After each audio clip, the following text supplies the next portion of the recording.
하나님께서 왜 우리를 만드셨을까? 창조 목적이 있습니다. 또 하나님은 왜 우리를 구원해 주셨을까? 구원의 목적이 있습니다. 괜히 만들고 괜히 십자가에 예수님을 돌아가시게 하면서까지 우리를 구원해 주실 이유가 없겠죠. 분명한 목적이 있습니다. 그 목적은 바로 뭐냐면 이렇게 해서 만들어 놓고 구원시켜 놓은 우리들과 날마다 교통하고 날마다 예배를 드리자. 그 목적입니다. 매일 교통, 매일 예배. 이것이 우리를 창조한 목적이고 우리를 구원해 놓으신 목적입니다. 자, 그렇다면 매일 교통, 매일 예배. 예배가 얼마나 중요한지 아시겠죠? 이 예배 때문에 하나님은 그 놀라운 일들을 해오신 것입니다. 무술년 새해 첫 시간 특별 새벽 기도회로 한 해를 시작한다는 것은 얼마나 의미 있고 축복된 일인지 모릅니다. 특히 이번 특세 주제는 예배, 하나님과의 만남이라고 하는 주제로 한 주간 동안 말씀을 증거하려고 합니다. 예배가 이렇게 중요하기 때문에 예배 성공은 모든 것의 성공이다. 그런 말이 있습니다. 여러분, 세상에서 난 이것도 성공했고 이만하면 괜찮고 그렇게 여겨집니까? 예배 실패했다면 여러분 인생은 그거 별거 아닙니다. 성공한 인생이 아닙니다.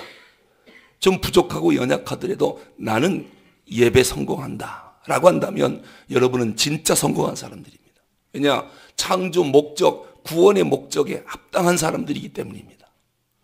예배가 우리 인생에 있어서 이렇게 중요하다는 것을 우리는 한시도 잊으면 안 되겠습니다. 영성훈련가인 A.W. 토저라고 하는 박사가 이런 얘기를 했습니다. 하루를 예배로 시작하는 사람은 결코 마귀가 건드릴 수 없는 권능자의 삶이다. 이게 무슨 얘기냐면요, 예배하는 삶이 뭐냐면은 하늘의 능력과 접속된 영적 권세가 있는 삶입니다. 그래서 신령과 진정으로 예배 드리고 나오는 성도를 마귀는 가장 겁낸다는 거예요. 특히 예배 마지막 목사님의 축도는 그게 뭘 의미하느냐? 하나님 나라 정복을 위하여 성도들이 세상을 향하여 뛰어나가는 거룩한 출정식이다. 그러니까 하늘과 땅의 모든 권세를 하나님이 주님께 주셨는데 그 주님이 축도를 통해서 성도들에게 그 권세를 나눠주는 시간이 축도하는 시간이에요. 그래서 예배를 마치고 축도를 듣고 나오는 성도들을 마귀가 제일 무서워한다. 그 나머지는 마귀가 별로 무서워하는 게 없습니다. 마귀가 뭐 때문에 무서워하겠습니까? 이렇게 예배 마치고 나오는 성도들을 마귀가 제일 무서워한다. 이 사실을 꼭 기억하십시오. 자, 그렇다면 우리는 예배 성공자가 꼭 되어야 되겠는데 왜요? 예배 성공이 곧 인생 성공이니까요. 그럼 예배 성공자가 되려면 어떻게 해야 될까? 예배의 본질을 알아야 됩니다. 도대체 예배가 뭔가? 그 예배의 본질을 알면 아, 이것이 예배로구나. 그래야 예배를 성공할 수 있지 않겠습니까? 예배의 본질을 모르고 그냥 습관적으로 형식에 따라 예배를 드린다면 자칫하면은 하나님이 기뻐 받으시는 예배가 아닙니다. 그저 자기중심적인 예배, 이기적인 예배, 무의미한 예배를 아깝게도 계속 드릴 수밖에 없어요. 하나님 앞에 한번 나와 예배를 드리는데 이것이 헛예배다, 의미 없는 예배다. 얼마나 시간 낭비고 에너지 낭비입니까? 얼마나 아깝습니까? 사실 열심보다 중요한 것은 방향이거든요. 방향이 틀렸는데 열심을 낸다. 그것처럼 어리석은 일이 어디 있습니까? 인천을 가야 하는데 수원행 지하철을 탔다. 지금 목적이 인천인데 수원을 향해서 열심히 빨리 달릴수록 점점 더 멀어지는 겁니다. 우리는 예배를 드리기 전에 예배의 본질이 뭔가, 예배의 방향이 도대체 어딘가, 이것을 알고 예배를 드려야 됩니다. 그럼 예배의 가장 중요한 본질적 의미가 뭡니까? 쉽게 말씀드려서 왜 우리가 예배를 드려야 합니까? 예배를 드리는 이유가 뭡니까? 다른 거 아닙니다. 그것은 하나님과 만나려고 예배 드리는 겁니다. 예배의 본질은 하나님과의 만남입니다. 하나님이 만나고 싶어서 매일 교통하고 싶어서 매일 예배를 요구하는 거예요. 자, 그렇다면 우리가 예배를 통해서 하나님을 만나야 되거든요. 하나님 어디 계십니까? 찬송을 통하여 찬송 속에 거하시는 하나님 만나야 되고, 말씀을 통하여 역사하시는 하나님을 만나야 되고, 기도 가운데 응답으로 하시는 그 하나님을 만나야 되고, 성도의 교제 가운데 역사하시는 하나님을 꼭 만나야 됩니다. 예배를 드리러 오면 어떤 방법이든지 하나님을 만나고 가야지, 하나님 못 만나고 가면 그런 예배를 헛예배다, 무의미한 예배다, 시간만 낭비했다, 그런 꼴이 되는 것입니다. 예배의 본질이 하나님과의 만남이라면 예배 드릴 때마다 하나님 만나야 되지 않겠습니까? 하나님 못 만나고 가면 괜히 바쁜 시간만 낭비한 거고 아까운 시간만 낭비한 것이에요. 여러분, 만남과 마주침의 차이를 아십니까? 자칫하면요, 하나님 만나러 왔다가 마주치고 지나가는 그러한 예배가 될 가능성이 또 커요. 여러분, 만남이라고 하는 것은 서로 간의 눈뜸, 이것을 만남이라고 합니다. 그렇기 때문에 이 만남이란 영혼과 인격에 서로 간에 진동이 있어야 됩니다. 만약에 그게 없다면 이건 만남이 아니라 마주침입니다. 마주침. 여러분, 오늘 아침에도 이 특세 나오는 길에 차들이 많이 지나갔을 거예요. 이걸 보고 다 만났다고 그래요? 마주쳤다고 그래요? 마주쳤다고 그러죠. 버스 타고 오신 분들, 버스 안에 사람들 앉아 있었죠. 기억납니까? 안 납니까? 기억 안 나죠. 왜요? 다 마주쳐서 그래요. 그런데 만약에 차를 운전하고 오다가 옆에 우리 집사님 차가 있었다. 그럼 집사님 서로 인사했어요. 이것은 기억에 남아요. 왜냐? 서로 아는 사람이 만난 거거든요. 이건 마주친 게 아니에요. 차를 타고 오다가 차 안에서 우리 교회 집사님을 만났다. 아유, 집사님 안녕하세요. 교회 가십니까? 교회 갑니다. 그러면은 오늘 차 안에서 내가 누구를 만났다는 게 기억이 나요. 이건 만남이고 인격적 교류가 있었거든요. 그런데 수많은 사람은 기억이 안 나는 것은 마주쳤기 때문이에요. 만나지 못했습니다. 우리가 일주일이 168시간입니다. 그 중에 주일 예배 1시간 드립니다. 168시간 가운데 1시간을 하나님과 만나자고 약속한 시간입니다. 그런데 그 1시간 드리는 그것마저도 형식적이고 습관적인 예배를 드린다면, 간절함이나 사모함이 없는 예배, 사람 보고 싶어서 그냥 나온 예배, 어쩔 수 없어 나오는 예배, 일주일 동안 지은 죄를 그냥 죄나 씻으러 가자, 그걸 보고 세차장 예배라고 그래요. 그런 예배는 하나님과 진짜 만난 예배가 아닙니다. 이건 마주치는 예배, 스쳐 지나가는 아무 의미 없고 기억도 안 나는 그런 예배를 드릴 가능성이 있다는 거예요. 여러분, 우리가 사람을 만날 때도 마찬가지 아닙니까? 하나님과의 만남도 그래요. 피상적인 만남이나 형식적인 만남, 의례적인 만남, 이런 만남이 있죠. 사람과 만날 때도. 그런가 하면은 연인들이 만나는 것처럼 아주 깊은 사귐이 있는 만남, 이런 만남도 있습니다. 우리가 하나님 앞에 예배 한 번을 드려도 사랑하는 연인을 만나는 그러한 만남으로 깊은 사귐이 있습니다. 창조주 하나님, 구원의 하나님, 역사의 주관자이신 그 하나님과 깊은 사귐이 있는 그런 만남의 시간을 갖는 것, 이것이 진정한 예배입니다. 자, 그렇다면 우리는 예배를 드리는데 어떠한 예배를 드리는가, 어떤 차원의 만남을 하나님과 갖고 있는가, 이걸 우리가 한번 생각해 봐야 됩니다.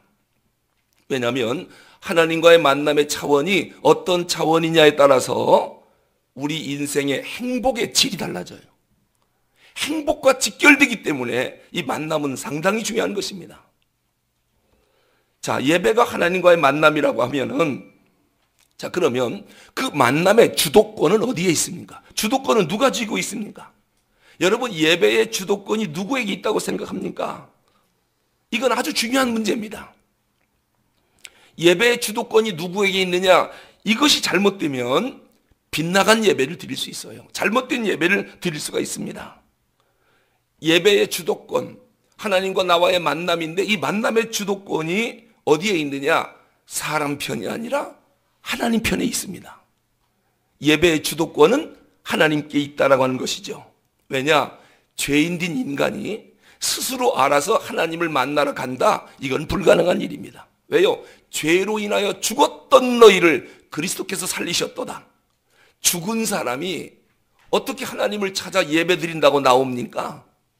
그래서 하나님과 우리와의 만남의 주도권은 하나님께서 결정하는 겁니다. 우리 스스로 하나님을 만나러 못 나오는 거거든요. 창세기 3장을 보십시오. 아담과 하와가 죄를 졌지요. 어디로 숨었습니까?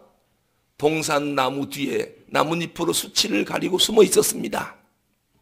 사실은 죄를 지은 아담이 겁은 나거든요. 왜요? 이걸 따먹으면 정령 죽으리라 말씀하셨거든요.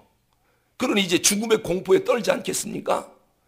그때에 하나님 지가 잘못했습니다. 어쩌자고 이걸 따먹었는지 용서해 주십시오. 울면서 하나님 앞에 용서를 빌러 인간이 먼저 나와야 되거든요. 죄를 인간이 졌으니까. 그런데 아담이 먼저 하나님을 찾았습니까? 하나님이 먼저 아담을 찾았습니까? 아담아 어디 있느냐? 아담아 어디 있느냐? 하나님이 찾으셨어요.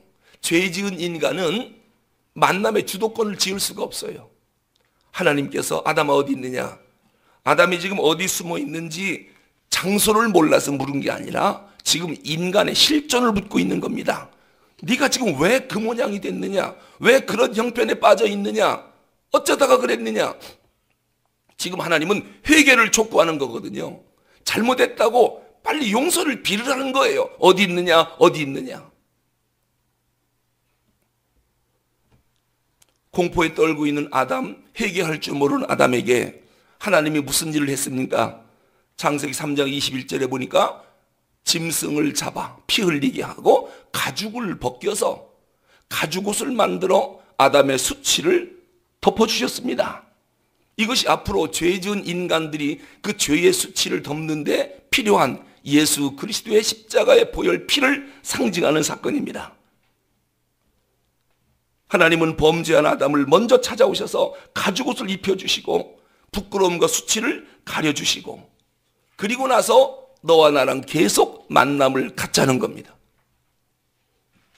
수치를 가리지 않고는 가죽옷을 입지 않고는 예수 그리스도의 십자가의 보혈 피로 나의 죄를 덮지 않고는 하나님과 만남이 불가능합니다. 하나님은 인간을 만나려고 하나님이 만남의 주도권을 쥐고 행하신 일이 가죽옷을 입혀주는 거였습니다. 우리가 예배를 드릴 때 우리 다 하나님 앞에 예배 드리겠습니다. 그리고 나서 피아노 반주가 있으면 첫 번째로 하는 것이 예배의 부름입니다.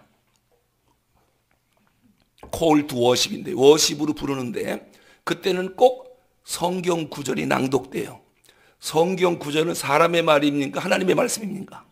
하나님 말씀이죠. 그러니까 예배 첫 시작할 때 첫 번째로 들려오는 소리가 뭐냐면 수고하고 무거운 짐진 자들아 다 내게로 오라 내가 너희를 쉬게 하리라. 누가 누구를 부릅니까? 하나님이 죄인인 인간을 부르는 것으로 예배가 시작되는 거예요. 이 예배의 주도권이 누구에게 있다고요? 하나님께 있어요. 하나님께. 근데 이제 간혹 이게 이제 기도할 때 이렇게 보면 어떤 분들은 성경 구절을 낭독하고 그리고서 기도하는 경우가 있어요. 기도는 하나님이 인간에게 하는 거예요. 인간이 하나님께 하는 거예요. 그죠? 인간이 하나님께 아뢰는 거거든요. 그런데 하나님 말씀을 낭독하고 하나님 앞에 기도하는 것은 바른 순서가 아니죠. 그러니까 처음에 예배 드릴 때는 하나님의 음성이 들려와야 돼요. 부름이니까, 하나님의 부름이니까. 근데 기도는 그 부름을 듣고 내가 하나님 앞에 얘기하는 거기 때문에 성경을 한 구절 읽고 기도하는 것은 이것은 원리상 바른 길은 아니다라고 하는 거예요. 그냥 하나님 아버지, 죄인이 여기 왔습니다 하고 내 사정을 아뢰는 것이지요. 그러나 예배가 처음 시작할 때는 하나님이 예배의 주도권이기 때문에 하나님의 말씀으로 예배가 시작되는 것입니다. 구약시대 때는 하나님 만날 때 동물을 잡아 피제사를 드렸습니다. 근데 신약시대에 하나님을 만나기 위해서는 예수님 십자가 피를 의지하고 주님 앞에 나와야 됩니다. 구약은 동물의 피였어요. 신약은 하나님과 만나려면 예수 피가 필요합니다. 그래서 우리가 마지막 찬양하고 끝날 때 뭐라고 합니까? 참회의 기도를 드리십시다. 지금 예배를 드려야 되는데 참회의 기도를 먼저 드려야 돼요. 왜냐? 참회의 기도가 뭡니까? 주님의 보혈로 나의 죄를 씻어 주십시오. 이제부터 하나님 앞에 예배를 드리려고 하는데 죄 때문에 하나님 앞에 나아갈 수가 없습니다. 주의 보혈로 나를 덮어주시고 예배 드리기 합당한 심령 만들어 주십시오. 이게 참회의 기도 아니겠습니까? 예수 피를 바르고 주님 앞에 나와야 된단 말이에요. 신약시대에는 그래야 죄를 가려주시는 구속의 은혜를 경험하고 비로소 하나님과 진정한 만남이 이루어지는 것입니다. 물론 십자가의 대속의 피를 경험하지 못하고도 예배의 자리에 앉아있을 수는 있습니다. 그런데 그 사람은 지금 온전한 예배를 드리고 있는 사람이 아니지요. 왜요? 죄 문제 해결하지 않고 십자가 피 의지하지 않고 그냥 와서 덜커덕 앉아있다. 그랬다고 그 사람이 지금 예배 드리는 게 아닙니다. 지금 예배 드리는 모임을 구경하고 앉아있는 거죠. 지금 자기가 예배를 드려야 되는데 십자가의 피로 죄사함을 받지 못했어요. 예수님의 피가 없는 거예요.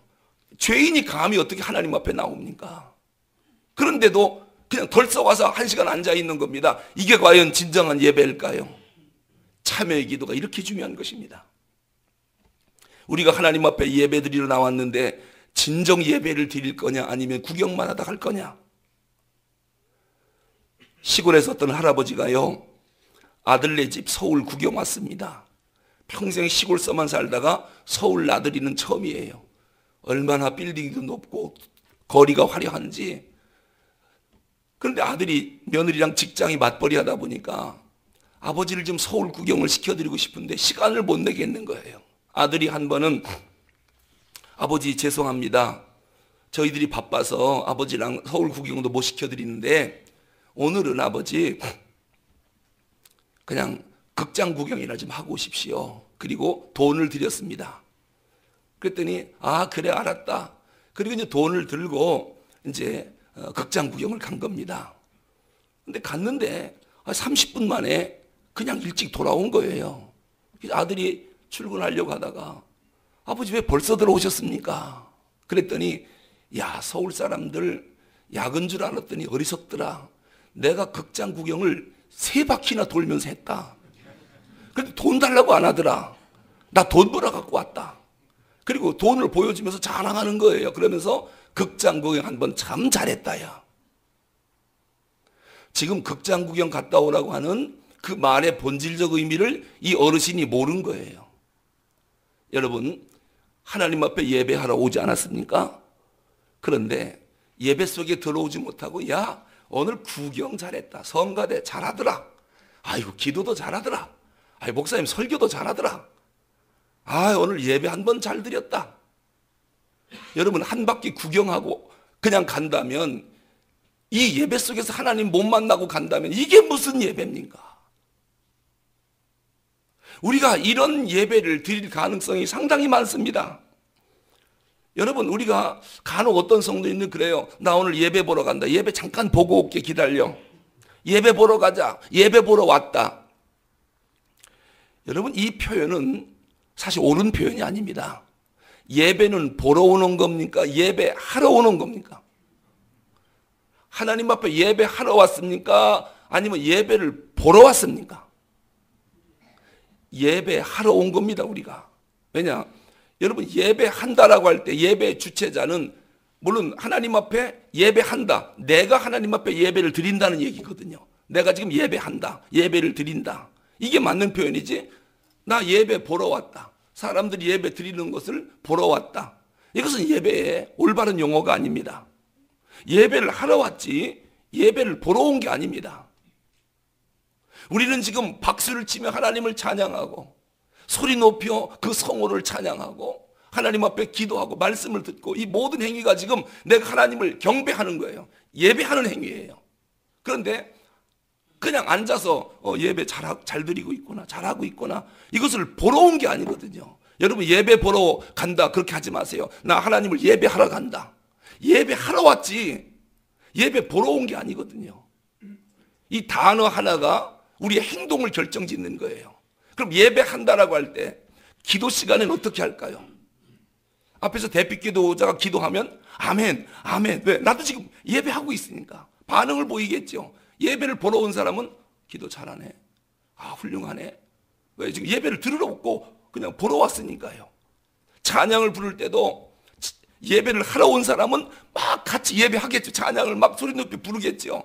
근데 예배를 보러 온 사람은 찬양 잘하네, 화음 잘 맞네, 그리고 입 꽉 다물고 앉아 있을 수가 있습니다. 왜? 예배 보러 왔으니까요.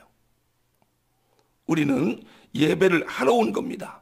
구경꾼 방관자로 여기 앉아 있는 게 아닙니다. 어느 교회 집사님이 주일 예배를 빠진 거예요. 담임 목사님이 즉시 전화했습니다. 집사님, 오늘 왜 주일 예배 안 나오셨습니까? 그러자 뭐라고 말씀하느냐? 목사님, 나 오늘 교회는 못 나갔지만 예배는 봤습니다.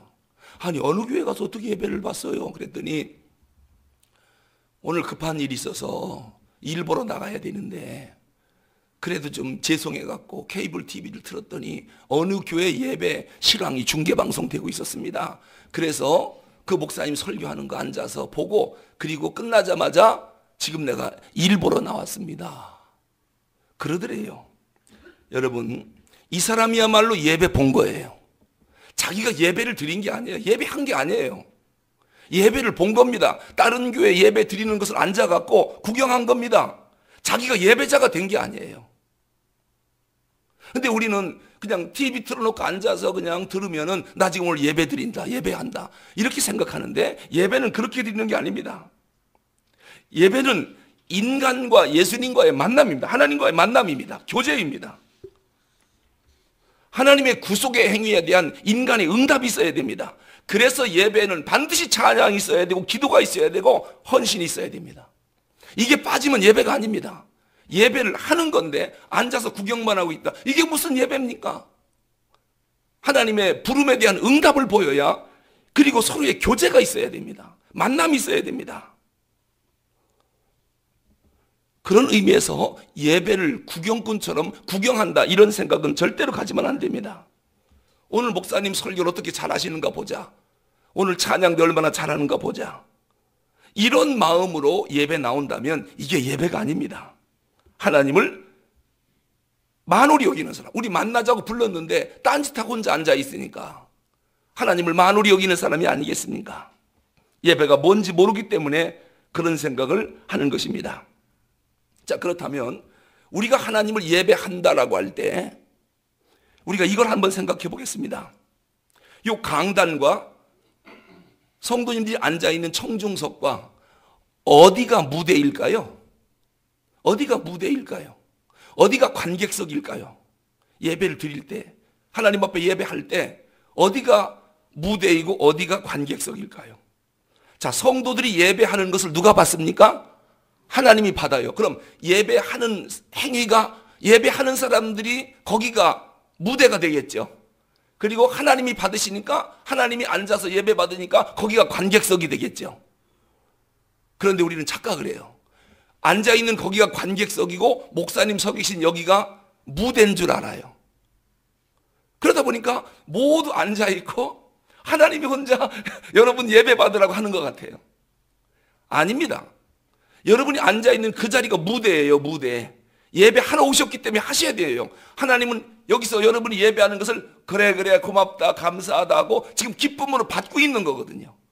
그런데 마침 여러분들이 그 자리가 앉아있는 관객석이고 목사님 있는 여기가 무대로 생각해서 지금 예배하는 게 아니라 예배를 받고 있어요.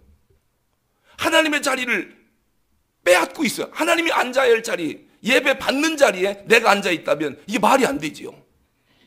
하나님 앞에 반역행위 아닙니까? 그러니까 우리가 주일날 오면은 자리에 쭉 앉잖아요. 여기가 무대예요. 찬송합시다 하면 무대에서 배우들이 막 움직이잖아요. 무대에 앉아있는 사람들이 하나님 막 찬양해야 돼. 지금 하는 거니까. 그런데 아무 일도 않고 이렇게 앉아있다면은 오히려 하나님 보고 예배를 받으셔야 할 분 보고 예배를 하라고 하고, 우리는 예배를 드려야 될 사람이 관객석에 앉아갖고 예배를 받으려고 한다. 이게 잘못된 거 아닙니까? 꼭 기억하세요. 내가 앉아있는 이 자리가 무대이고, 하나님이 지금 우리가 예배하는 것을 강대상에 앉으셔서 받고 계시다. 그러므로 하나님 내 예배 받으시옵소서라고 우리는 찬송을 하고 기도를 올리고 헌신을 올리고, 그럼 하나님은 여기서 기쁨으로 우리 예배하는 것을 다 보시면서 다 받으시고, 이런 마음으로 예배 자리에 앉아 있어야 됩니다. 할렐루야. 그러니까 여러분들이 부지런히 반응을 보여야 되는 거예요. 하나님 찬양합시다 하면은 여러분들이 아멘 하면 하나님이 앉으셔서 그래 나를 찬양하는구나. 왜? 여러분이 지금 아멘 아멘 하니까 예배에 참여하는 게 되는 거거든요. 할렐루야. 네, 그 아멘 소리에 하나님이 그래 네가 나를 예배하고 있구나 이렇게 인정을 하는 거예요. 예배에 대한 반응을 보여야 예배에 동참하는 게 되는 거거든요. 예배를 어떻게 드려야 하는지 여러분 잘 기억하십시오. 만약에 그런 예배가 안 이루어지면 이사야 1장 12절에서 뭐라고 말씀합니까? 너희가 내 앞에 보이러 오냐? 그것을 누가 너희에게 요구하였느냐? 내 마당만 밟을 뿐이니라. 나한테 예배 드리러 와가지고 예배는 안 하고 예배를 나한테 받고 가. 너희들 마음이 지금 와서 1시간 앉아있다가 예배했느냐? 진정으로 나를 예배했느냐? 아니면 예배를 받고 가느냐? 이 주객이 바뀐 겁니다. 항상 우리는 그런 마음으로 예배를 하나님 앞에 하러 왔다. 내가 앉아있는 이 자리가 바로 이 무대이다. 하나님 내 예배 받으시옵소서. 그리고 1시간 동안 열심히 예배를 하나님 앞에 올려야 되는 것입니다. 여러분, 이 예배는 인간이 고안해낸 아이디어가 아니에요. 하나님의 아이디어예요. 우리가 주일날 하나님 앞에 예배 드리러 오지만 예배의 주체는 내가 아니라 하나님이시다. 하나님을 예배하도록 우리를 구원해 주신 것입니다. 하나님을 예배하도록 우리의 마음을 하나님이 교회로 인도해 주신 것입니다. 예배를 드리도록 발걸음을 하나님이 인도하셔서 우리가 지금 예배의 자리로 온 거거든요. 오늘 요한복음 4장 1절에서 9절 본문을 읽었는데요. 수가성 우물가에 사마리아 여인이 있습니다. 그 여인을 만나려고 예수님이 사마리아 우물가로 가고 계십니다. 벌써 예수님 마음은 한 영혼을 구원하기 위한 그러한 마음, 오늘 이 영혼을 구원하려고 하는 주도적인 마음이 예수님에게 있었습니다. 3, 4절에 보니까 사마리아로 통행하여야겠는지라. 9절에서는 당신은 유대인으로서 어찌하여 사마리아 여인이 나에게 물 달라 하나이까. 아마 예수님이 사마리아 여인에게 나에게 물을 좀 달라 지금 말을 걸은 것입니다. 아시다시피 유대인들과 사마리아인들은 원수지간 아닙니까? 서로 상종도 하지 않았습니다. 근데 유대인 남자가 사마리아 여인에게 말을 건다? 그것도 물을 달라고 한다? 아니, 유대인 남자가 사마리아 땅에 발을 디딘 것부터가 유대인들의 법에 어긋나는 거예요. 잘못된 거예요. 그런데 말 걸고 물 달라고 합니다. 이게 사마리아 여인이 깜짝 놀란 것이죠. 아니, 어떻게 유대인이 이 땅에 넘어왔지? 그리고 어떻게 유대인이 사마리아 여인이 나한테 말을 걸지? 그럼에도 불구하고 예수님이 사마리아 여인에게 다가갑니다. 저 영혼을 구원하려고 발걸음을 옮기신 것이죠. 만약에 예수님이 저 영혼을 구원하겠다라고 하는 주도적인 마음이 없었다면 불행한 과거에 빠져있는 이 여인 결코 구원받지 못했을 것입니다. 왜요? 스스로 예수님을 찾지를 못하거든요. 여러분, 우리가 하나님 앞에 나와 예배 드릴 때 모든 예배의 주도권이 주님께 있다고 그랬습니다. 예배 드리도록 주도적으로 주님이 모든 일을 주관하는 거예요. 사마리아 여인을 구원하려고 마음먹은 거 주님입니다. 찾아간 거 주님입니다. 구원의 역사를 이루는 거 다 주님이 주도적으로 다 하시는 겁니다. 그런데 우리가 순간적으로 어떤 착각을 하느냐? 예배를 내 스스로 좌지우지할 수 있다고 생각해요. 여러분, 이건 하나님 앞에 아주 큰 잘못입니다. 예배를 내 마음대로 좌지우지할 수 있다. 그래서 어떤 사람은요, 기분 내키면 교회 와요. 그리고 아침부터 기분이 안 좋으면 교회에 빠져버려요. 날씨가 좋으면 야외 나가요. 날씨가 굳으면 갈 데 없으니까 교회 와요. 내 마음대로 내 상황에 따라 예배의 주도권을 내 마음대로 해요. 오늘 예배 드리고 안 드리고를 자기가 결정을 해요. 여러분, 이게 하나님 앞에 가능한 일입니까? 어떻게 내 기분에 따라서 예배를 드리고 안 드리고 합니까? 내 형편과 내 사정에 따라서 어떻게 예배를 드리기도 하고 안 드리기도 하고 내 마음대로 합니까? 이게 하나님 앞에 가능한 일입니까? 하나님이 어떠한 분인데? 우리는 기분이 좋든 나쁘든 그거랑 상관없습니다. 하나님이 부르기 때문에, 하나님이 예배에 주도하기 때문에 우린 나와야 되는 겁니다. 어떤 상황에 따라서도 예배가 방해받으면 안 되는 겁니다. 그런데 우리는 조그만 일만 있으면 예배를 빠지고, 상황만 생기면은 예배에 대해서 너무도 소홀히 여기는 그런 마음들이 있기 때문에 하나님 앞에 제사를 드려도 예배를 드려도 죄송한 것입니다. 이것은 예배의 본질이 뭔지, 예배가 뭔지 이걸 잘 모르기 때문에 기분에 따라서, 상황에 따라서, 형편에 따라서 마음대로 예배를 드리고 예배 주도권이 자기가 갖고 있다는 거예요. 나 건드리지 마라. 기분 나쁘면 오늘 예배 안 드린다. 오늘 기분 좋으니까, 나 오늘 날씨 좋으니까 내가 꽃놀이 가고 단풍놀이 간다는데 누가 나를 막느냐. 나 오늘 중요한 일 있어 거기 간다. 예배 안 드린다. 예배를 드리고 안 드리고를 내 마음대로 합니다. 예배 주도권이 나에게 있다는 거예요.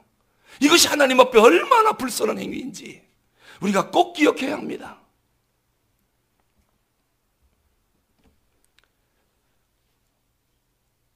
우리가 하나님 앞에 예배 드리러 나오는 것, 이미 예배 드리게 하려고 예수님 십자가에서 거룩한 희생이 있었습니다.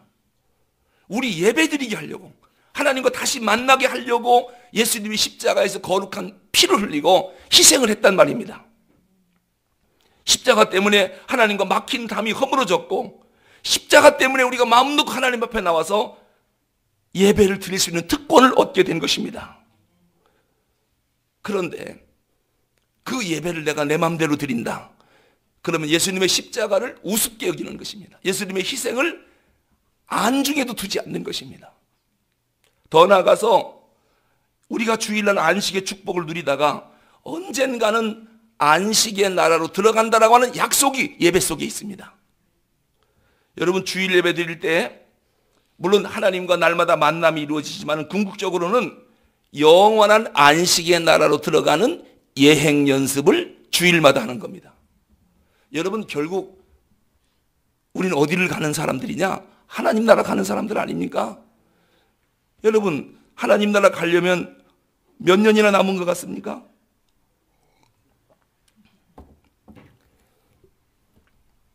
제가 저 자신을 생각해도 살아온 날보다는 갈 날이 빠를 것 같아요. 아무리 생각해도, 아무리 장수해도. 그래서 생각을 해봤습니다. 앞으로 50년 후에 내가 어디 있을까? 너무 많이 잡았나요? 50년 후라고 해봐야 뭐 모세는 120인데 그만큼도 안 되는데, 이제 100살 좀 넘었을 텐데 너무 많이 잡았나요? 여러분, 50년 후에 이 자리에 앉아 있을 사람이 몇 명이나 될까요? 그럼 다 우리 어디 있을까요? 하나님 나라 갈 거 아닙니까? 그러면 예행 연습해야 되는 거 아니에요?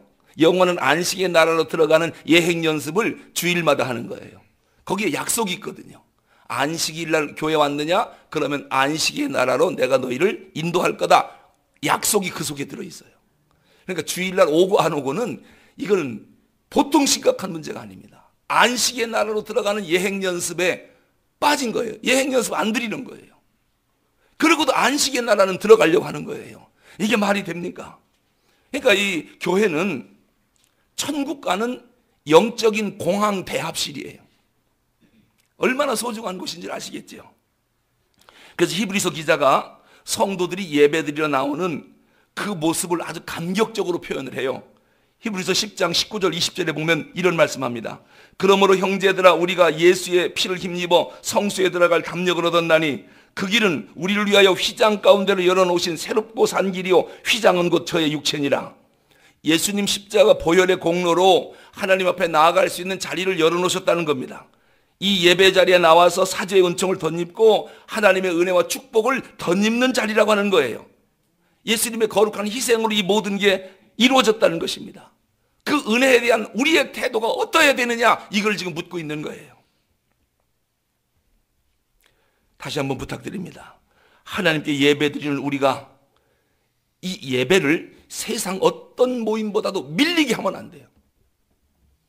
아시겠습니까?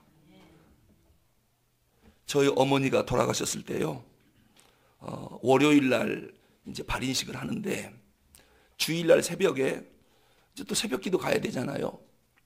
그래서 주섬주섬 성경책 챙기니까 우리 작은 아버지가 그래요.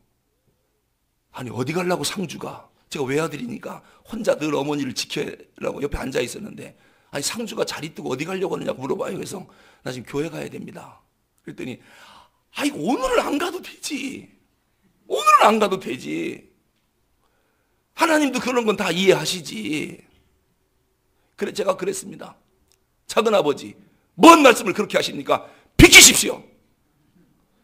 속으로 이야기하고 교회 가서 예배 드리고 학생부 예배 드리고 오후 찬양 연습까지 다 마치고 오후 한 3시쯤 돌아왔어요. 그래도 어머니 그대로 누워 계시다고요. 훔쳐간 것도 아니고. 그리고 월요일 날 전 교인이 다 나와서 장례식을 아름답게 치렀습니다. 그러니까 이래서 안 가도 되고 저러니까 하나님 이해하고, 그런 게 세상에 어디 있습니까? 어떠한 일도 예배와는 바꿀 수가 없습니다. 바꿔서도 안 됩니다. 세상 모임에 예배가 밀렸다, 이거 하나님 앞에 가능한 일입니까?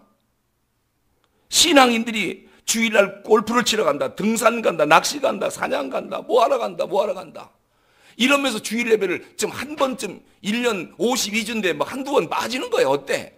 여러분, 이것은 옳지 않은 일입니다. 하나님과의 만남을 갖고 살도록 예수님 십자가 피를 흘리고 희생했는데 어떻게 그 피를 보면서 우리가 이런 생각을 할 수가 있습니까? 교회 청년들 중에요, 토요일 오후에 결혼하고,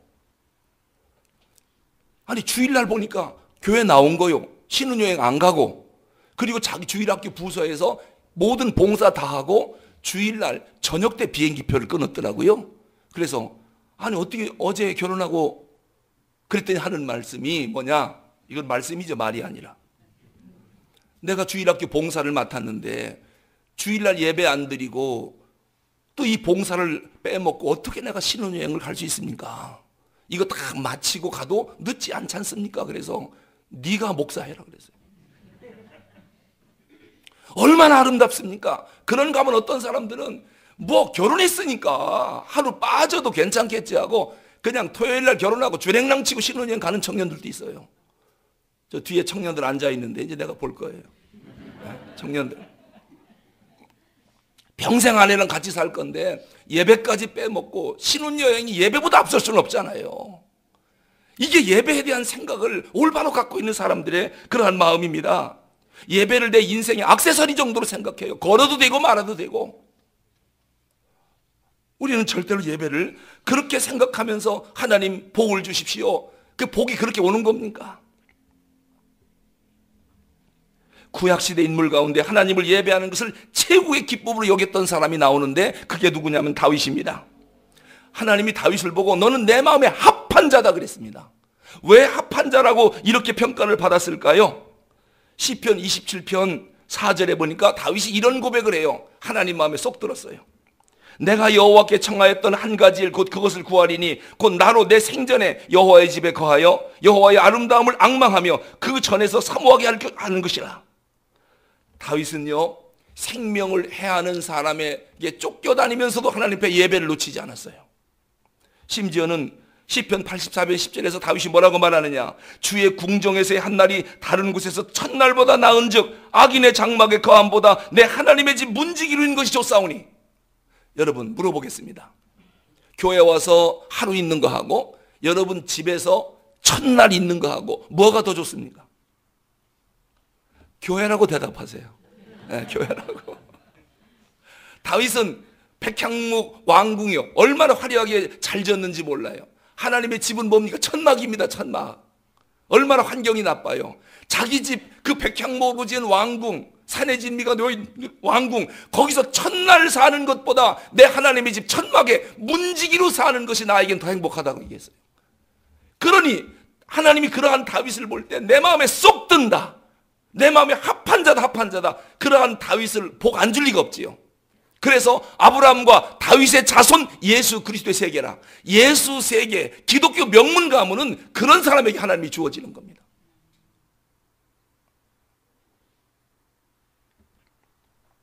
하나님의 성전에서 하루 사는 것이 왕궁에서 첫날 사는 것보다 나는 더 좋습니다, 하나님. 이게 예배자의 마음이에요. 하나님 앞에 1시간 나와 예배 드리는 게 나는 세상에서 가장 좋다고 하는 것에서 1000시간 보내는 것보다 하나님께 예배 드리는 1시간이 나는 더 행복합니다. 더 좋습니다. 이런 고백을 하나님이 들으면 너 내 마음에 합한 자다. 내가 네 후손으로 하여금 예수 세계 이루게 해주마. 그리고 이스라엘 국기는 뭡니까? 다윗의 별입니다.